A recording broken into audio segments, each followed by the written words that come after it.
നിസ്കരിക്കാൻ വരുന്നില്ലല്ലോ. അയാളിപ്പോൾ കാശിലങ്ങ് കൂടിയിരിക്കുകയാണ്. ഒട്ടകത്തിലും ആടിൻ്റെയൊക്കെ കാര്യത്തിലാണ്. റസൂലുള്ളാഹി തങ്ങൾ പറഞ്ഞു, സക്കാത്ത് പോയി മേടിച്ചു കൊണ്ടുവാ. ഒട്ടകത്തിന് സക്കാത്തുണ്ടല്ലോ, അപ്രകാരം ആടിന് സക്കാത്തുണ്ടല്ലോ, ആ സക്കാത്ത് ഇങ്ങ് മേടിച്ചു കൊണ്ടുവാ. ചെന്ന സ്വഹാബികളോട് ഇതെന്താ സക്കാത്തോ, അങ്ങനെയൊന്നും ഞാൻ തരൂല്ലല്ലോ എന്ന് പ്രതികരിക്കേണ്ട താമസം. യാ വൈഹ സഅലബാ, സഅലബയുടെ നാശമേ എന്ന് പറയുന്ന റസൂലുള്ളാഹിന്റെ മുമ്പില് പരിശുദ്ധ ഖുർആനിലെ ആയത്തിറങ്ങുകയാണ്. സഅലബയെ ശപിച്ചുകൊണ്ട് വമിൻഹും മൻ ആഹദല്ലാഹ്, അല്ലാഹുവിനോട് മുൻപ് കരാർ ചെയ്ത ആളുകൾ, ലഇൻ അതാനാ മിൻ ഫളിഹി, ഞങ്ങൾക്കെങ്ങാനും അല്ലാഹു ഔദാര്യം ചെയ്യുകയാണെങ്കിൽ ഞങ്ങൾ സ്വതക്ക ചെയ്യുകയും ഞങ്ങൾ നല്ലത് ചെയ്യുന്നവരാവുകയും ചെയ്യും എന്ന് പറഞ്ഞ ആളുകൾ ഇപ്പോൾ കണ്ടില്ലേ, ബഖിലു വതവല്ലൗ വഹും മുഅ്രിദൂൻ, ഇപ്പൊ അവർ തിരിഞ്ഞു കളഞ്ഞത് കണ്ടില്ലേ. സ്വഹാബികളായവരുടെ പോലും മാനസികാവസ്ഥയിൽ അങ്ങനെ ഉണ്ടായിട്ടുണ്ട്. നമ്മളവരെ തെറ്റിദ്ധരിക്കാൻ പറയല്ല. അങ്ങനെ ഉണ്ടായിട്ടുണ്ടെങ്കിൽ എൻ്റെ പ്രിയപ്പെട്ട മുഅ്മിനീങ്ങളെ, നമ്മൾ ജീവിതത്തിൽ ഒഴിവാക്കുന്നവരാകരുത്. നിസ്കാരം പരിപൂർണമായി മനഃപൂർവ്വം ഒരാൾ ഒഴിവാക്കുകയാണെങ്കിൽ അള്ളാഹുവിൻ്റെ ദീനിൽ നിന്ന് അവൻ പരസ്യമായി ധിക്കരിച്ചുകൊണ്ട് പുറത്തുപോയി എന്ന് ഹദീസിന്റെ ഗ്രന്ഥങ്ങളിൽ നമുക്ക് കാണുവാൻ കഴിയും.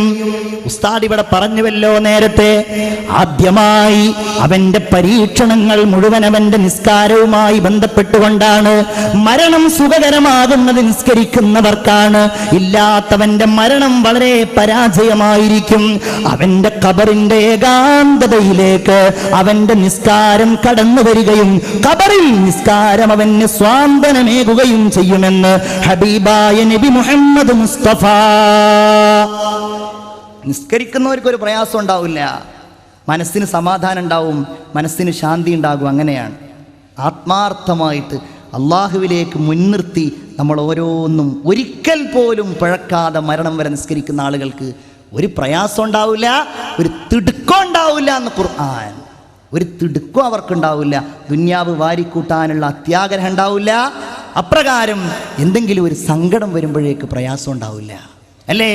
ഇന്നൽ ഇൻസാന ഖുലിഖ ഹലൂവ വഇദാ മസ്സഹു ശർറു ജസൂവ. വളരെ ധൃതിയുള്ളവനായിട്ടാണ് മനുഷ്യന്റെ സൃഷ്ടിപ്പ്. ഒരു പ്രയാസം വരുമ്പോഴേക്ക് ആ പ്രയാസത്തിൽ അവൻ ഭയവിഹ്വലനാവുകയാണ്. ഒരു പ്രയാസം വരുമ്പോഴേക്ക് വഇദാ മസ്സഹുൽ ഖൈറു മനൂവ, ഒരു സന്തോഷം വരുമ്പോഴേക്ക്, അല്ലാഹുവിന്റെ ഒരു അനുഗ്രഹം വരുമ്പോഴേക്ക് ഇത് പടച്ചോനെ ഒന്ന് ഓർത്ത് ചെയ്യേണ്ട സംഗതിയല്ല എന്ന് അവനങ്ങ് വിചാരിക്കുകയാണ്. പക്ഷേ ഇല്ലൽ മുസല്ലീൻ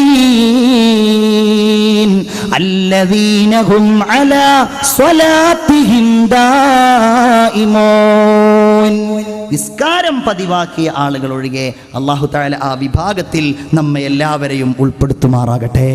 അല്ലാഹു തമ്പുരാന്റെ റസൂൽ മിഅ്റാജിന്റെ രാവിൽ ഒരു കാഴ്ച കാണുകയാണ്. ഒരു വിഭാഗം ആളുകൾ വലിയ പാറക്കല്ലുകൾ അവരുടെ തലയിലേക്ക് ഇങ്ങനെ ഇടുകയാണ്.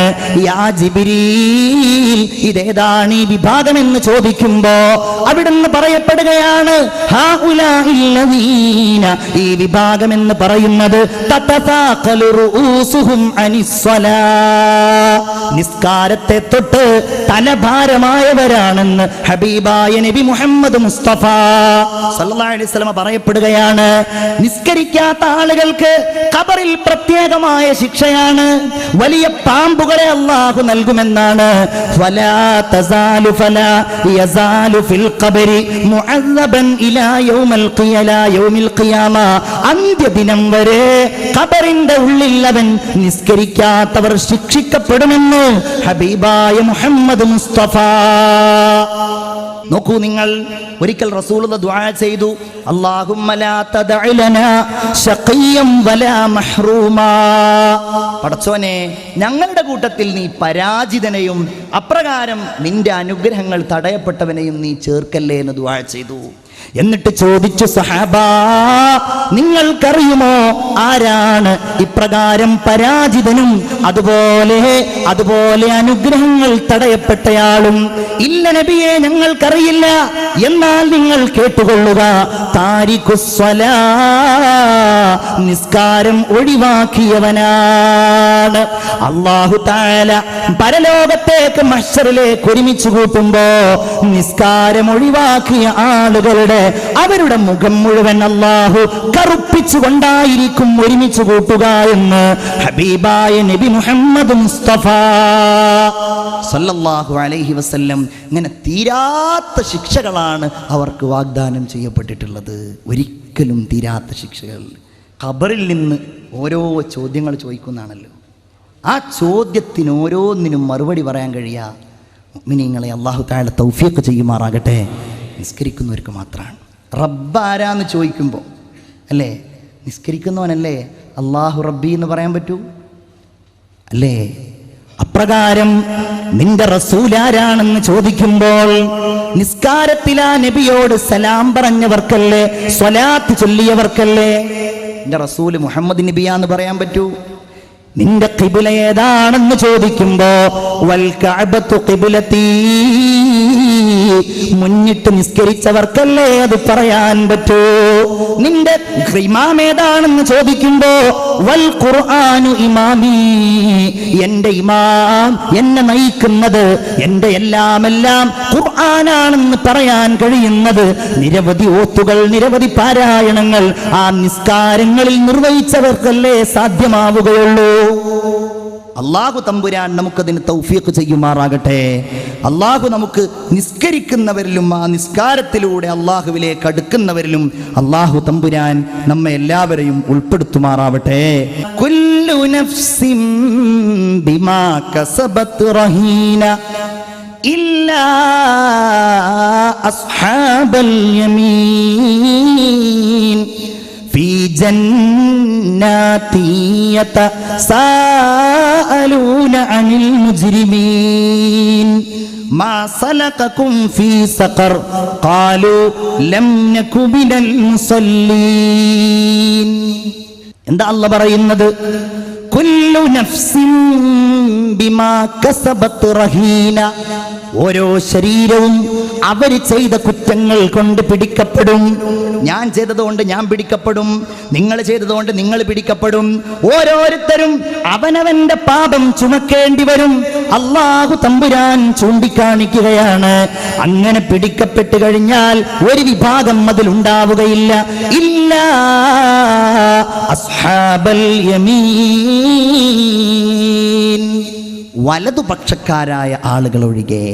അല്ലാഹു തആല അവരിൽ നമ്മെ ഉൾപ്പെടുത്തുമാറാകട്ടെ. ആ വലതുപക്ഷക്കാരെ കുറിച്ച് സൂറത്തുൽ വാഖിയ സവിസ്തരം പ്രതിപാദിച്ചിട്ടുണ്ട്. അവരുടെ സ്വഭാവം, അവരുടെ ഇബാദത്ത്, അല്ലാഹു തആലയോട് അവർക്കുള്ള തഖ്വ എല്ലാം. നമ്മളൊക്കെ അതിൻ്റെ അടുത്തല്ല എങ്കിൽ ആ അടുത്തവരുടെ അടുത്തെങ്കിലും പടച്ച റബ്ബ് നമ്മയൊക്കെ എത്തിക്കുമാറാവട്ടെ. ബഹുമാനപ്പെട്ട സയ്യിദ് അലവി മൗലദ് ദവീല സയ്യിദ് അവറുകളൊക്കെ, ആ വലിയ മഹാന്മാരൊക്കെ ഈ പറഞ്ഞവരോ അല്ലെങ്കിൽ ഇതിന് മുകളിലുള്ള ആളുകളോ ആയിരിക്കും. അസ്ഹാബുൽ യമീനിൻ്റെ മുകളിൽ അസ്ഹാബുൽ മുഖറബൂൻ എന്ന് പറഞ്ഞ വേറൊരു വിഭാഗമുണ്ട്. അള്ളാഹുവിലേക്ക് വളരെ അടുത്ത ആളുകൾ, ഏറ്റവും അടുത്ത ആളുകൾ. മിനൻ നബീന വസ്സുദ്ദീഖീന വശുഹദാഇ വസ്സാലിഹീൻ, നബിമാരിൽ നിന്ന്, പ്രവാചകന്മാരിൽ നിന്ന്, സ്വാലിഹീങ്ങളിൽ നിന്ന് അവരിൽപ്പെട്ടവരായിരിക്കും ഇവരൊക്കെ. പടച്ചോൻ നമ്മളൊക്കെ അവരുടെ എരുത്തിരുന്നു കൊണ്ട് ഈ ദീന് പറയുന്നത് കൊണ്ട്, വാള് പറയുന്നത് കൊണ്ട്, നല്ലത് ചെയ്യുവാൻ പ്രതിജ്ഞ എടുക്കുന്നത് കൊണ്ട് നമ്മയും അവരുടെ കൂടെ സ്വർഗത്തിൽ ഒരുമിപ്പിക്കുമാറാവട്ടെ. വലതുപക്ഷക്കാരൊഴികെ, വലതുപക്ഷക്കാരായ ആളുകളൊഴികെ ഫീ ജന്നാത്ത്, അവർ സ്വർഗത്തിലായിരിക്കും. യതസാഅലൂന അനിൽ മുജ്രിമീൻ, സ്വർഗത്തിൽ നിന്ന് അവർക്ക് എന്താ പണി? ഈ നരകത്ത് കടന്ന പാപികളായ ആളുകളെ കുറിച്ച് ഇങ്ങനെ സംസാരിക്കുക. നമ്മളുടെ കൂട്ടത്തിലുണ്ടായിരുന്ന VIP ആണല്ലോ അത്, മൂപ്പര് നരകത്തിലാണല്ലോ, ഇതെന്താ പറ്റിയത്? ഇങ്ങനെ ചോദിക്കും. ഏതായാലും അവർ തീരുമാനിക്കും നമുക്കെല്ലാവർക്കും അവരുടെ കൂടെ ഒന്ന് പോയിട്ട് നമുക്കൊന്ന് ചോദിച്ചാലോ. അങ്ങനെ അവർ ചൊല്ലും, അവരോട് ചോദിക്കും, മാ സലകകും ഫീ സഖർ, നിങ്ങൾ എന്തേ സഖർ എന്ന നരകത്തിൽ കിടക്കുന്നു? നിങ്ങൾ എന്തേ ഈ നരകത്തിൽ കിടക്കുന്നു? അതിനവർ പറയുന്ന മറുപടി, ഖാലൂ ലം നകു മിനൽ മുസല്ലീൻ, ഞങ്ങൾ നിസ്കരിച്ചിരുന്നില്ലട്ടോ.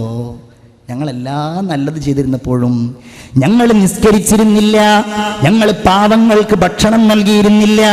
വകുന്നാ നഖൂദു മഅൽ ഖായിദീൻ, ദുർമാർഗികളായ ആളുകൾ തെറ്റുകളും കുറ്റങ്ങളും ചെയ്യാൻ മടിക്കാതിരിക്കുമ്പോ അതിൽ ഞങ്ങളും കൂടെ അവരോട് കൂടെ ചേർന്നിരുന്നു. അതുകൊണ്ടാണ് ഞങ്ങളും നരകാഗ്നിയിൽ കിടന്നത് എന്ന് നിസ്കരിക്കാതെ സഖർ എന്ന നരകത്തിൽ കിടന്നവർ നല്ല ആളുകളോട് മറുപടി പറയുമെന്ന് പരിശുദ്ധ ഖുർആൻ. നമ്മൾ പറഞ്ഞതും നമ്മൾ കേട്ടതുമൊക്കെ അല്ലാഹു തആല ഒരു സാലിഹായ അമലായി നമ്മിൽ നിന്ന് ഖബൂൽ ചെയ്യുമാറാവട്ടെ. ആമീൻ എന്ന് ദുആ ചെയ്തുകൊണ്ട് ഞാൻ ആ വിഷയം അവിടെ അവസാനിപ്പിക്കുകയാണ്.